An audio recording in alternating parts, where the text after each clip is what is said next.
kicking off today with SummerSlam as the biggest party of the summer ended with Roman Reigns standing tall once again, this time after beating his cousin Jey Uso in Tribal Combat. The biggest story of this match, though, was the return of Jimmy Uso, who betrayed his brother in a truly shocking moment many fans thought we'd never see. This decision is split fan opinion, with many thinking it was the wrong call and haven't been shy about making their voices heard on social media. The general consensus is that WWE had many options here, and they went with Jimmy turning heel, the same Jimmy that Jey sided with a few weeks ago and was ready to go to war with his own family with. One argument fans are bringing up is that it makes both Roman Reigns and Solo Sikoa look weak after the duo previously dispatched of Drew McIntyre in Cardiff and Cody Rhodes at WrestleMania. Despite these victories, the pair were practically single-handedly dispatched of by Jey Uso at SummerSlam, and the idea that Reigns would have lost the title if not for Jimmy has done the Tribal Chief no favors. Some have said the WWE should have waited until SmackDown for Jimmy's return and heel turn, allowing Reigns a clean victory over Jey in Detroit. Others have said that unlike previous twists and turns in the bloodline, Jimmy's betrayal felt rushed and out of order, especially compared to the methodical booking of the past. An example of this is Sami Zayn's turn at the Royal Rumble, an emotional, monumental moment that had been teased for weeks, and while many fans saw it coming, that in no way lessened its impact. As for Jimmy's heel turn, it just seemed to come out of nowhere, especially given that he attacked Reigns at Night of Champions, turning face in the process and exiting the bloodline. WWE had given no tease of Jimmy turning on his brother, and many can't fathom why he'd aid Reigns and Sikoa, who sent him to the hospital with a brutal attack mere weeks ago. While the Jimmy vs. Jey story is exciting, this starting moment has been a serious misfire to many fans, and some have said that this may have been a storyline mistake because it feels like a major continuity error.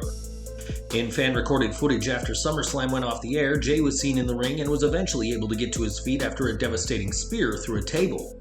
Jey was clearly disappointed both in the result of the match and his brother, and the cheers of the crowd did little to change the mood of the former tag team champion. Making his way to the back, Jimmy didn't slap hands with the crowd as one may expect, and barely acknowledged that there was anyone else in Ford Field after what had transpired.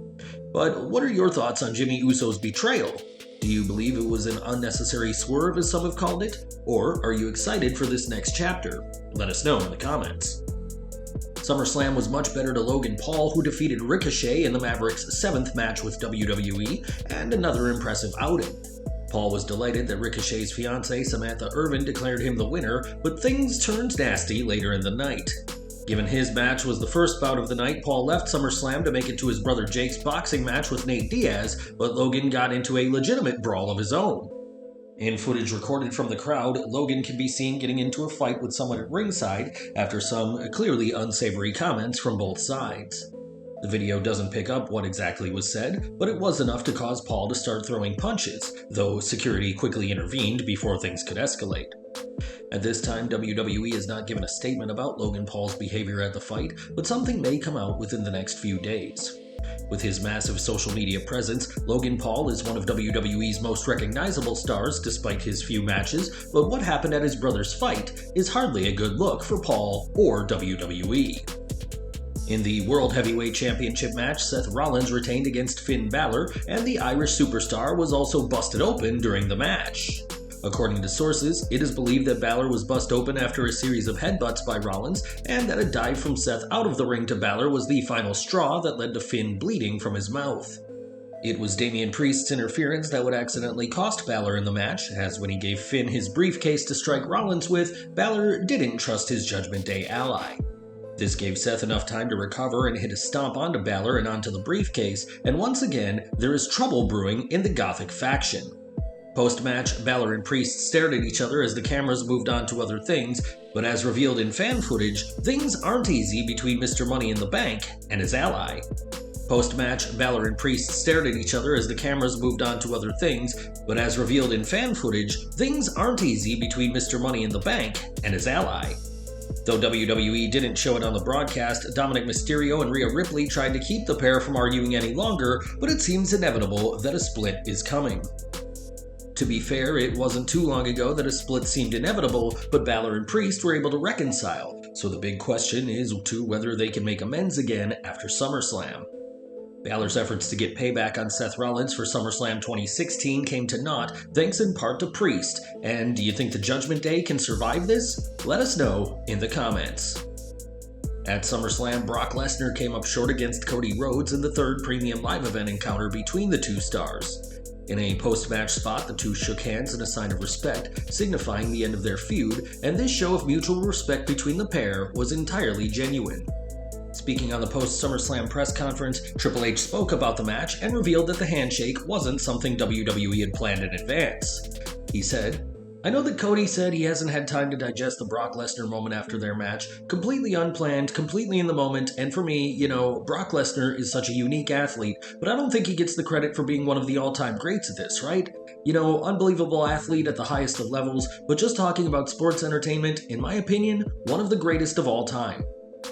Triple H wasn't the only person praising Brock, as Cody called Lesnar a unicorn during the press conference and explained that the Beast is a once-in-a-lifetime, unique, incredible athlete. Unicorn or not, Lesnar wasn't immune to the dreaded wardrobe malfunction, as during the match his shorts ripped and were barely hiding anything by the conclusion of the match. Hopefully Lesnar's next wrestling attire will be more sturdy, as fans won't have to wait long to see him back in the ring given that he's being advertised for WWE Payback in Pittsburgh next month. SummerSlam 2023 marked the end of the Lesnar-Rhodes feud, and both men will now move on to something else. And what do you want to see next for the pair of talented superstars?